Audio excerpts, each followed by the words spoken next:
few general comments on the game, then we'll take your questions. Well, I challenged our players to start really fast. I thought it was important to come out and set a tone when you play these kind of games. You want to start fast, you don't go quick, you want to execute, not be sloppy. And I did think we did that. I thought we came out and either had 2 3-and-outs or maybe 3, I don't know if it was 2 or 3 3-and-outs in a row. And offense came out and got the ball rolling, scored, did good things, and then we had the turnover.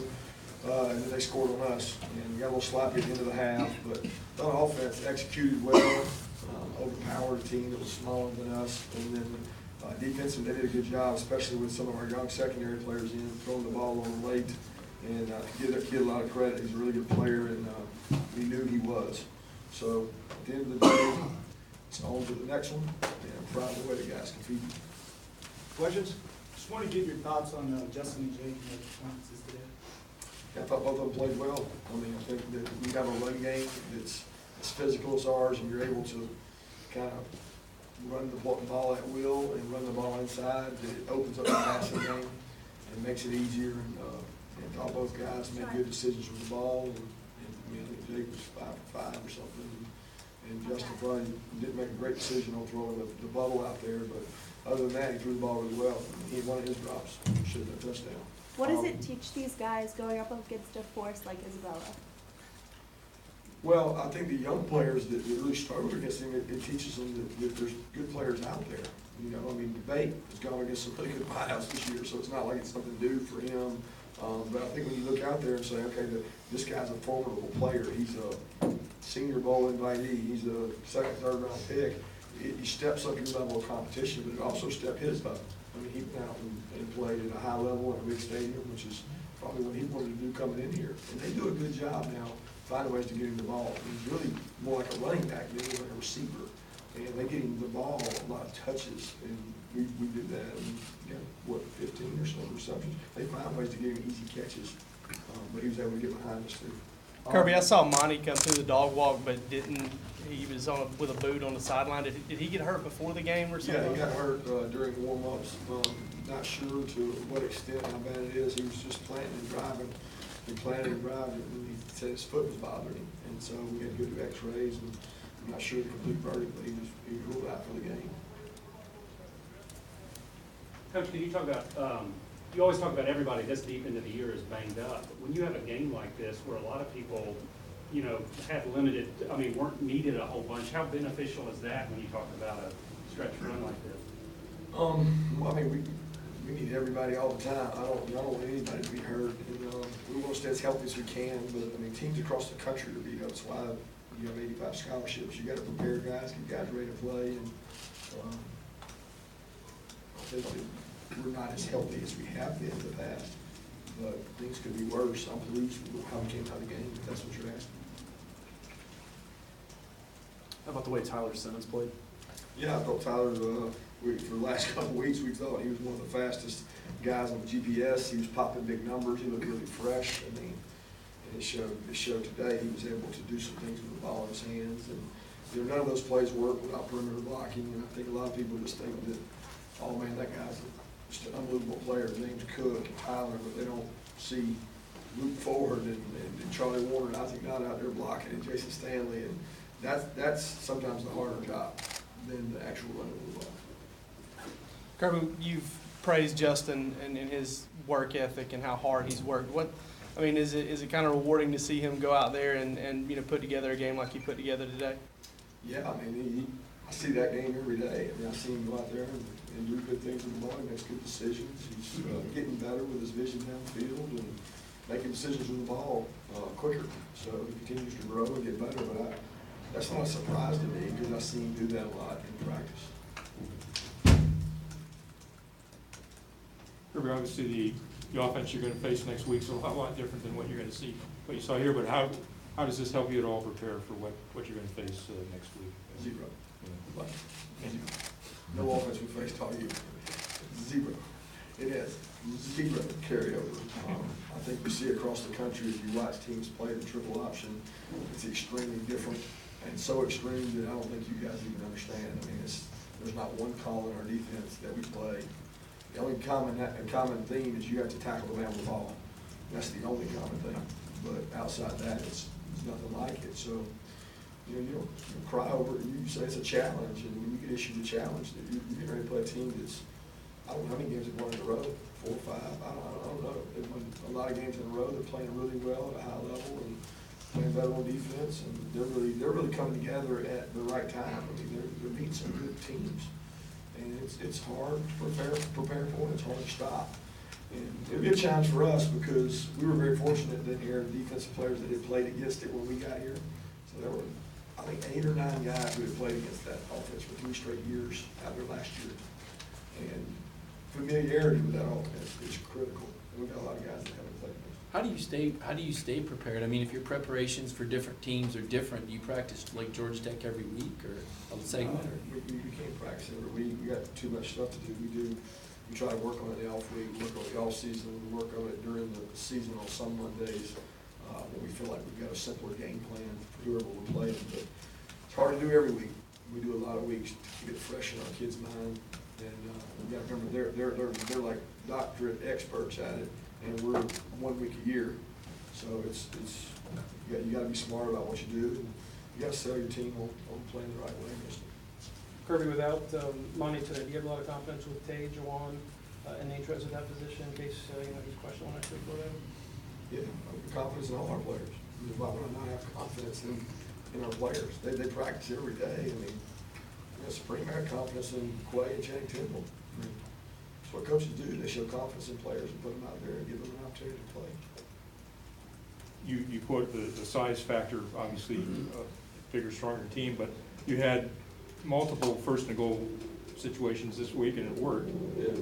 I don't know, what do you take away from that? Probably hard to take away because we're bigger and more physical, and I mean, we can all pat ourselves on the back, say we did better, and we'll tell them that and build some momentum. But we know until we play a more formidable opponent and somebody our same size that we'll see them. And we worked on it, so it was rewarding to do it. I was disappointed we got the offside and had to back it up, but we were able to convert it, and we continue to work on it. We're always a work in progress. Coach, offensively on that, sweep outside run, whether it be to a wide receiver or running back.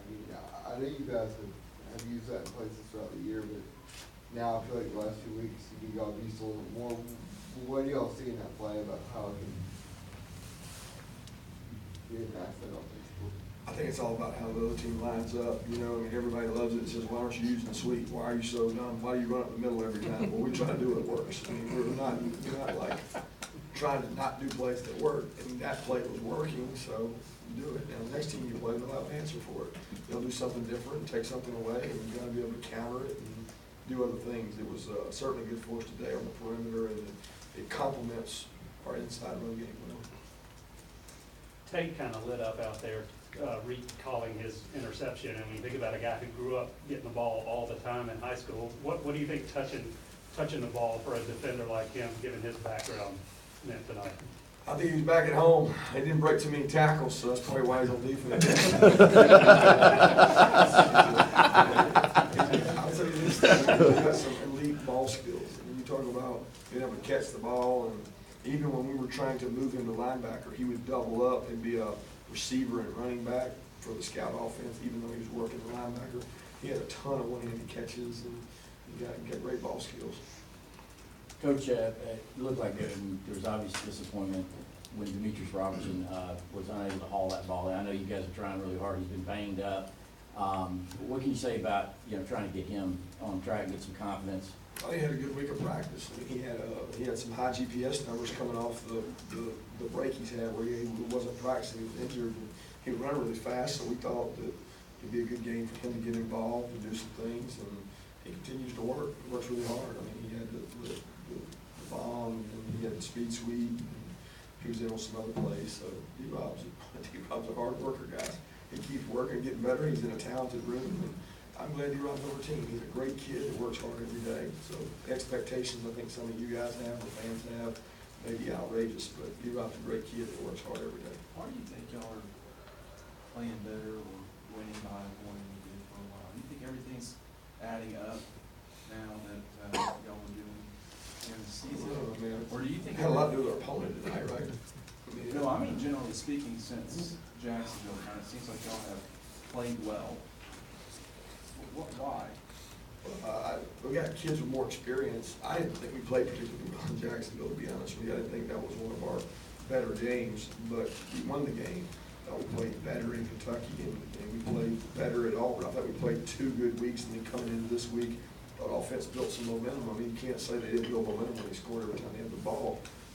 But defensively, we probably didn't play as well tonight as we played in previous weeks. So we got to continue to work and get better, and you hope that you're gelling at the right time, but what's up this week is completely foreign, at least from a defensive versus their offensive perspective. It's completely different. What value do you put on that SEC Nation experience that you got this week? They were on campus, you were on television. I mean, how valuable is that in the big picture as far as recruiting and exposure for Georgia? I don't know. I mean, I think kids tune into it, kids watch it, but to be honest with you, kids are on their phones more than they're on that. I mean, they want to look at Twitter, Instagram, social media. They're not, a lot of them aren't tuning into the TV as much, in my opinion, but the recruiting exposure we get is playing on TV and getting kids to our game and letting them see that our facilities over here. That's really important. I'm glad SEC Nation was here. Certainly think it's awesome, but it's tough also when it's Thanksgiving week and probably not as many students here as there normally are. The guy that seemed to give you guys some depth at outside linebacker as of late is Adam Anderson. How have you seen him come on and just perform in the last couple weeks? Yeah, Adam's grown. He's gotten better. He gained some confidence in Kentucky. We put a package in where he was playing, and that package has gone from 2 calls to 3 calls to 4 calls to he's got all the calls, and he's growing up. He's maturing. He's figured out that if I learn what to do, I'm a pretty good player. And so we're putting him in more roles on our defense, and he's absorbing the material and doing well. So we're very pleased with his progress. Trey Hill got the nod at right guard, and wanted to ask what you kind of thought of the way he handled that responsibility, and kind of an update on where you guys think Ben is right now. Don't really know on Trey. I can't say how he played. You know, it's hard to watch one guy. Certainly, when you score on his possession, he couldn't play too bad. But I think he's a good football player that's very versatile. He can play multiple positions. And the kid that's really gotten better in the last 3 or 4 weeks is Jamari. He's moved himself in a position where he's able to go play either guard spot. As far as Ben, you know, Ben had an ankle sprain that happened at the end of the Auburn game on the opposite leg than the injury. So he's playing both sides against the middle all week, and he's trying hard as he can to get back. And it's tough when you got an ankle and you're coming off that injury. It's not an injury you just wake up from. Charlie Warren had the same injury in the Rose Bowl, but he got to go through it in the offseason. So he never had to go out there and push through it. He just came back when he was more healthy. And Ben's cleared, but Ben's not his normal self. And I think if he had the ankle, it would be easier on him. The good thing is he plays on punt, and he doesn't have to come off and run real hard, so he's able to protect and do some things. But we're hopeful to get him back as soon as he's ready and playing well. We'll be able to get him back in there. What about Baker and Mays going forward, their availability? Not sure it'll be day-to-day this week. Even though Georgia has a clear advantage in games like this, does the win help their confidence for bigger games? I don't know that. I mean, I think our guys expect to win, and they expect to win whoever we play, and they want to go out and compete. And I think how we play gives us confidence. I don't know just winning. I mean, I think when you play well, you get more confidence. Like Tyler Shields, he probably has more confidence now because he played well. Justin Fields played well. So those things are important, not just the results. Time for 1 or 2 more questions. Anybody? Coach, what characteristics of this team, are you thankful that they have this time of year? Well, buy-in would be the first characteristic, because a lot of teams don't, at this time of year, they're like, what bowl game are we going to? When does this end? Tired of it. Week, I don't know, this is 12 or something in a row. I mean, it's a grind, and we don't make it easy. We really challenge the kids. We've got physical practices, so the buy-in is a characteristic that I would say I appreciate the most. The work ethic of the guys, and we're not easy on them. And to me, the fun's in winning. And you want to have fun, win. How you win, work. So we really try to sell that, and our kids buy into it, and they listen to us. You give the players a 24-hour rule. What about you? What do you, especially when you're playing Georgia Tech and what all they do, when do you Turn As your soon as I can turn that tape on, I'll be turning it on because it's very different for us. So most of the time I try to have a 24-hour rule too. This one's different because you don't have enough time to prepare for them. I mean, you never have enough time. You always feel crammed preparing for this offense because you so rarely see it. Thanks, guys.